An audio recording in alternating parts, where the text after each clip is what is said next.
Mano vardas Darius, esu alkoholikas. Ačiū, kad pakvietėt, man didelė garbė. Juolab grupiai 34 metai, šiandien gimtadienis. Teko ir gyvai lankytis šitoj grupiai prieš 10 metų. Tai labai ačiū Jums, kad Jūs išlikote. Turiu Jums pranešti, kad taip dar ir nepavyko rasti lengvesnio ir patogesnio kelio. Vis dar esu su Jumis.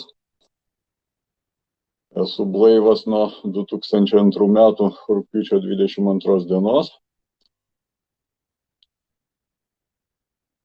Tai va, tai šnekant pagal formatą, kaip buvo, kas įvyko, kaip yra dabar. Tai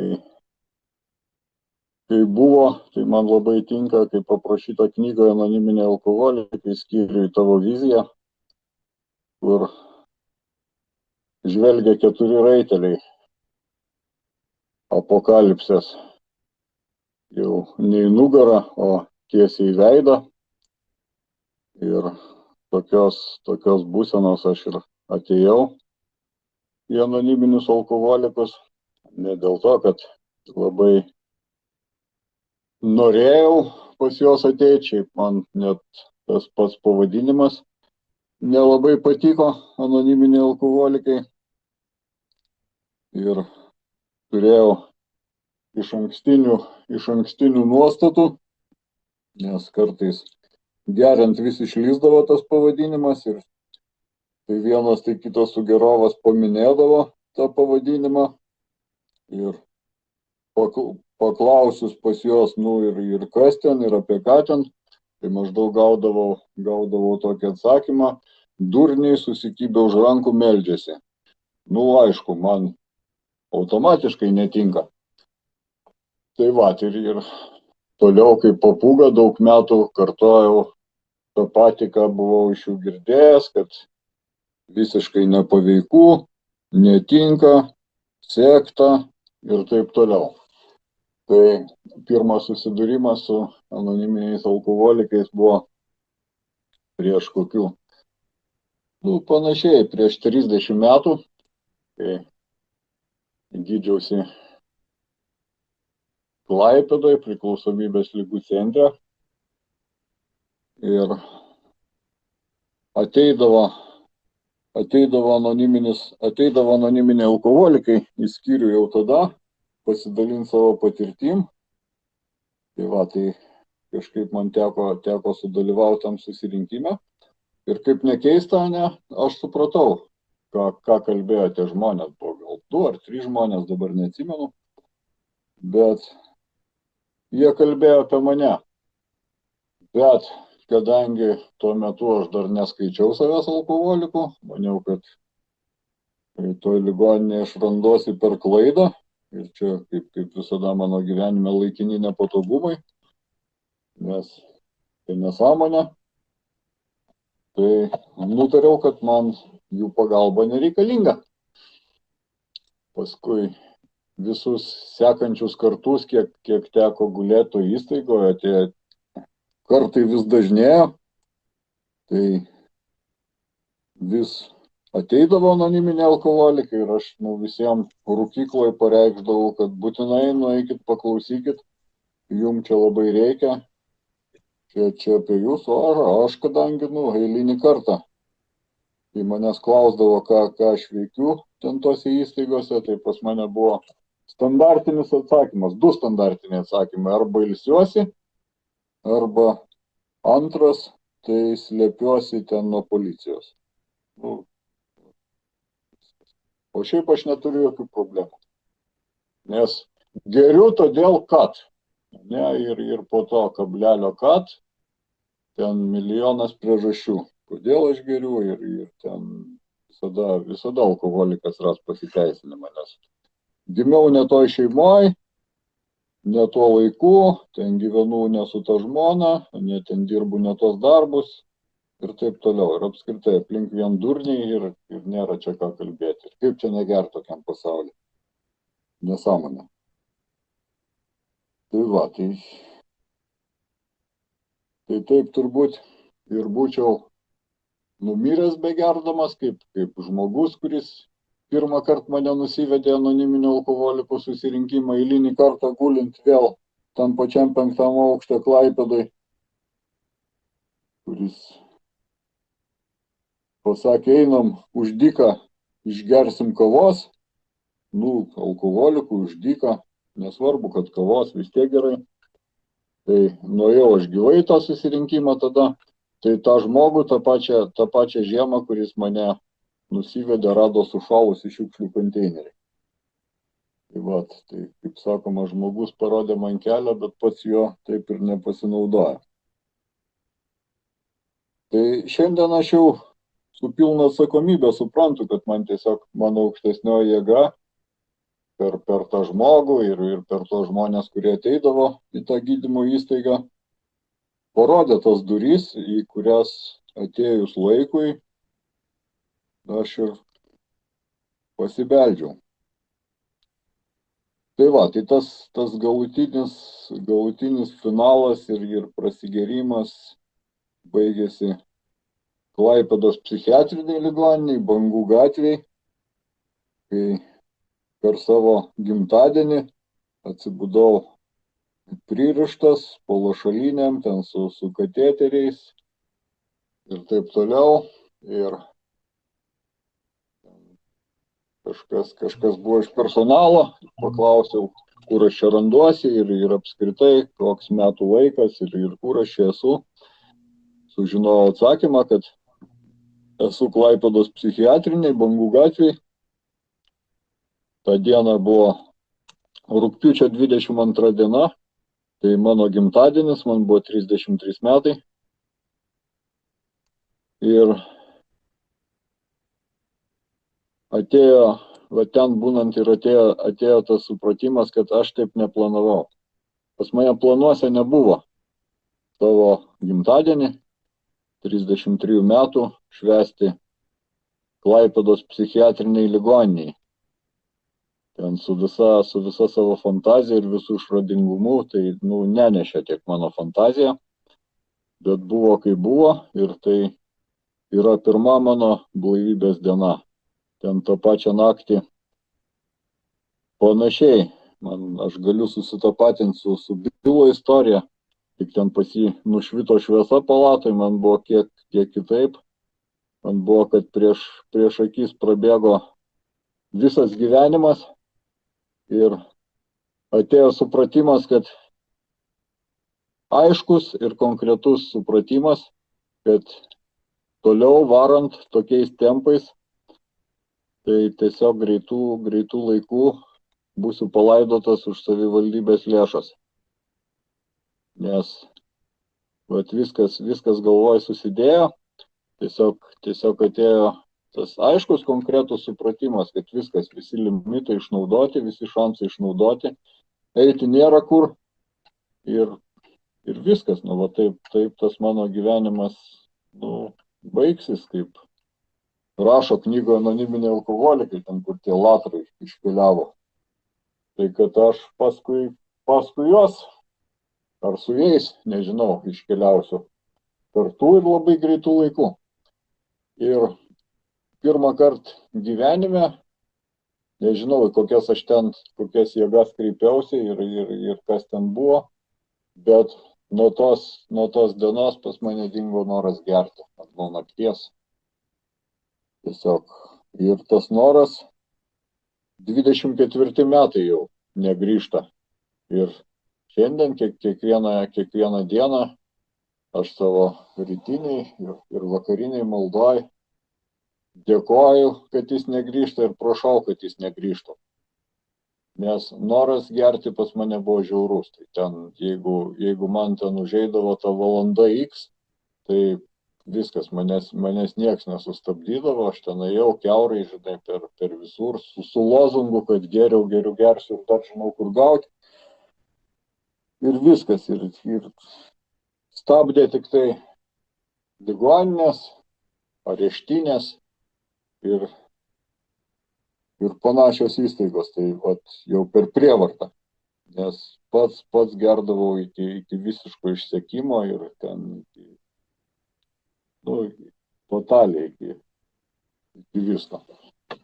Tai va, ir tas, tikrai aš čia nesismulkinsiu, kaip aš geriau, nes gert pradėjau nuo 12 pirmas paragavimas ir 13 jau turėjau visas tuo metu įmanomas pasiekmes, ne Lietuvoje, Tarybų Sąjungoje dar tuo metu, kurios buvo, tai ten visos įskaitos, mokyklos, psichiatrinės ligoninės, narkologinio įskaita, milicijos įskaita, milicija tada buvo, ne policija. Tai va, tai 13 metų, dabar aš galvoju, man 13 metų gerai būtų buvę ateit pas anoniminius alkoholikus, nes jau tada buvo pilnas kompleksas, ne, ir bet, sunku tokių metų, aš dabar matau žmonės jaunus, kurie ateina, tai pasitaiko net labai jauno amžiaus ir įsivaizduoju, kaip jam yra sunku, kai dar visas gyvenimas prieš akis, ne, ten jokių praradimų nėra, kaip atrodo, kad nėra tokių pastebimų, bet iš tiesų labai sunku yra, nes liga klastinga, o aš daug metų iš viso, net jokio supratimo neturėjau, kad tai liga, kas tik tai nori, ten viską iš manęs galite atimti, bet pat alkoholio nelieskite. Ten man nebuvo vertybės, ten nei žmonos, nei šeimos, ten nei darbai, tikrai niekad nebuvo vertybės, bet pat alkoholio nelieskite. Ir su daugybė specialistų aš esu bendravęs ten nuo tų jaunų dienų ir ten, kur ten bandė man padėti, ten net aš išgirdavau vien tą, gal turite problemų su A ir viskas.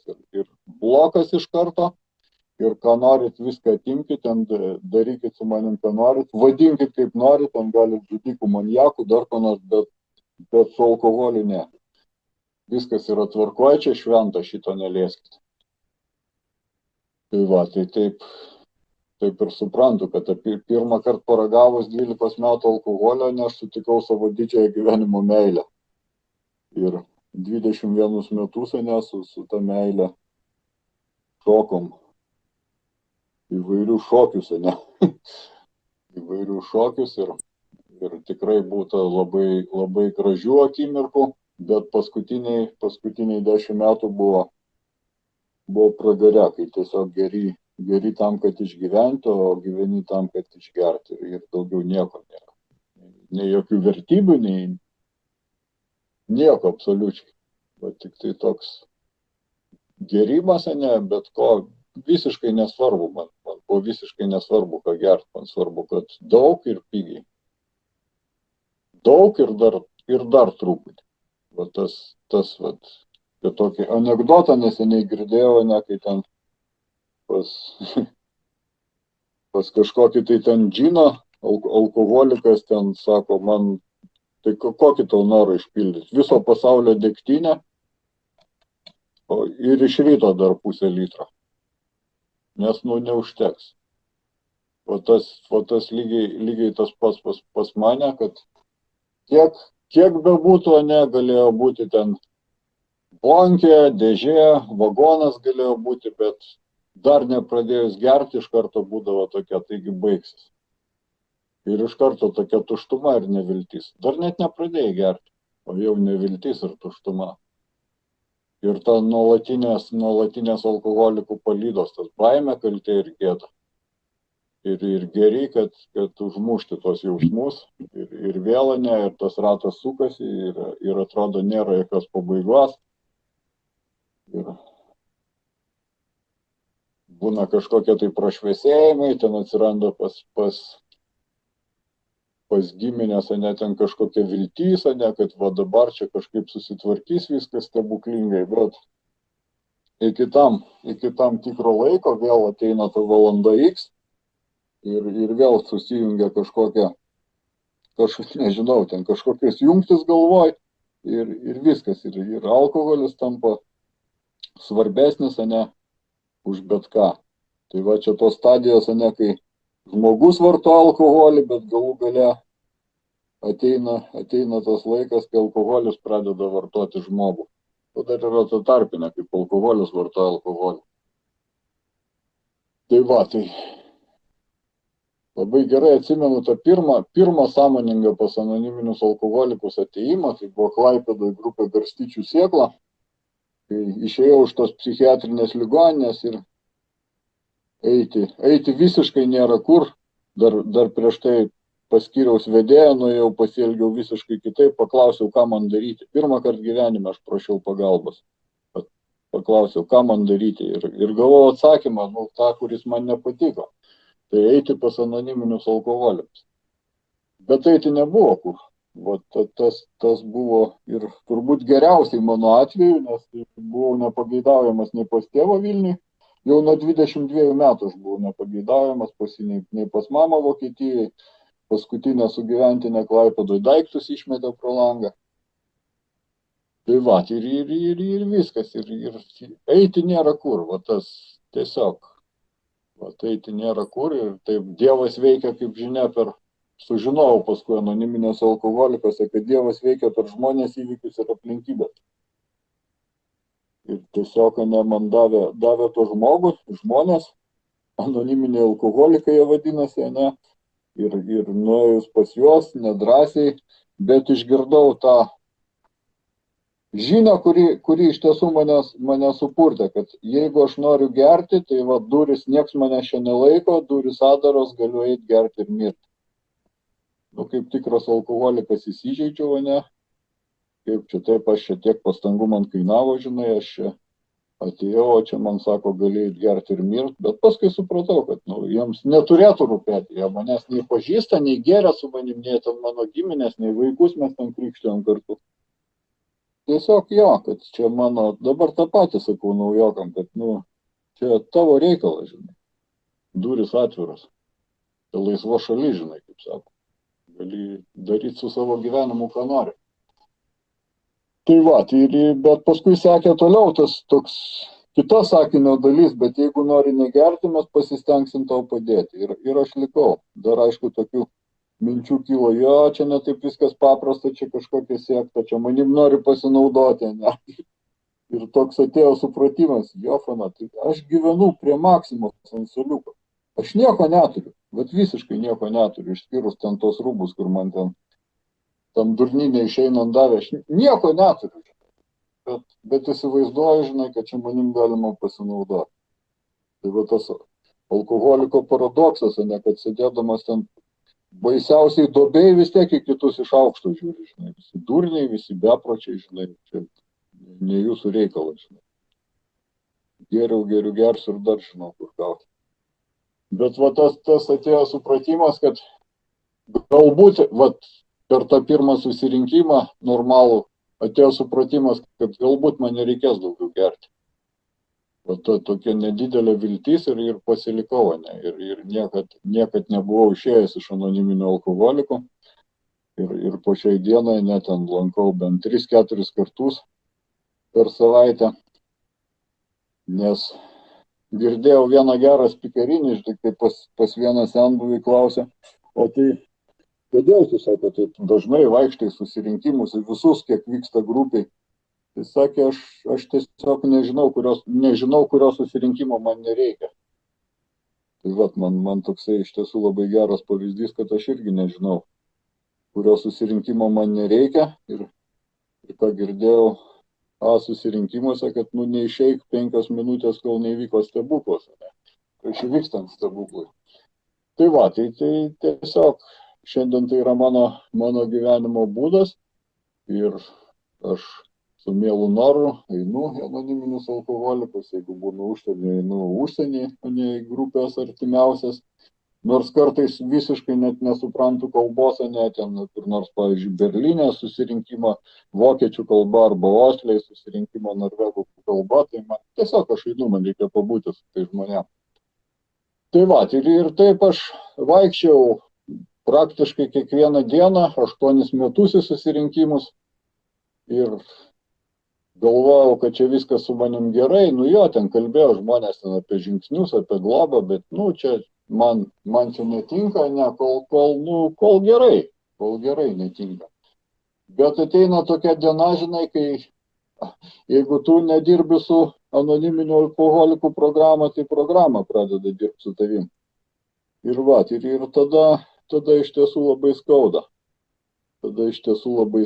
Ir atėjo toks laikas, kai 8 metus negerdamas aš buvau ant išprotėjimo ribos. Aš lankiau susirinkimus, aš tarnavau ir ten ko aš ten tik nedariau, žinai, ten į visas pozicijas ir kur ten tik tai reikia, visur ėjau kalėjimus ligoninės, bet darėsi vis blogiau.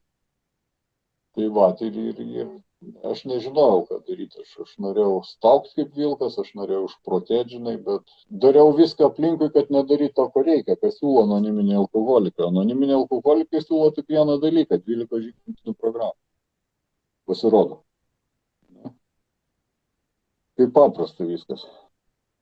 Tai ir taip susidėjo aplinkybės, kad tuo metu į Lietuvą atvažiavo 2 vyrukai iš Londono su knygom anoniminiai alkoholikai rankose ir buvo 2 susirinkimai, vienas Vilniuje, vienas Kaune. Ir man pasisekė, kad aš papuoliau į tą susirinkimą Vilniuje, grupiai 12, ir jie labai konkrečiai papasakojo, kaip turėtų veikti anoniminių alkoholikų programa ir apie ką čia iš viso. Ir kad tai daug daugiau negu nekelt pirmožinai, ar ten nešti subinę ir dar ten ką metais ten pasakojo grupėse. Ir aš pasiprašiau pas vieną iš jų globos ir pasiprašiau pas tą, kuris man žiauriai nepatiko, aš jį pažinojau iš anksčiau, man toks buvo arogantiškas, pasipūtęs šiknius. Turbūt buvo paskutinis žmogus, pas kurį šiaip aš norėčiau pasiprašyti, bet aš mačiau, kad žmogus pasikeitęs iš vidaus. Vat kaip Ebis atėjo pas Bilą ir Bilas pamatė, kad Ebis pasikeitęs iš vidaus. Tai aš pamačiau lygiai tą patį, paprašiau pas jį pagalbos ir šiai dienai 16 metų esu su 12 žingsnių programa. Su 12 žingsnių programa, kuri praktiškai pakeitė mano gyvenimą. Šiandien yra visiškai kitaip negu buvo. Šiandien aš noriu atidavinėti tai, ką turiu. Šiandien aš noriu būti naudingas. Anoniminiai alkoholikai netgi sustabdė mano psichopatiją, kas iš tiesų man visiškai anksčiau nerūpėjo kiti žmonės. Aš gyvenau pagal principą, aš ir tie 7 milijardai. Dabar jau 8 milijardai žemės žmonių, bet tie 7 milijardai, tai aš skaičiau, kad tai yra aptarnaujantis personalas.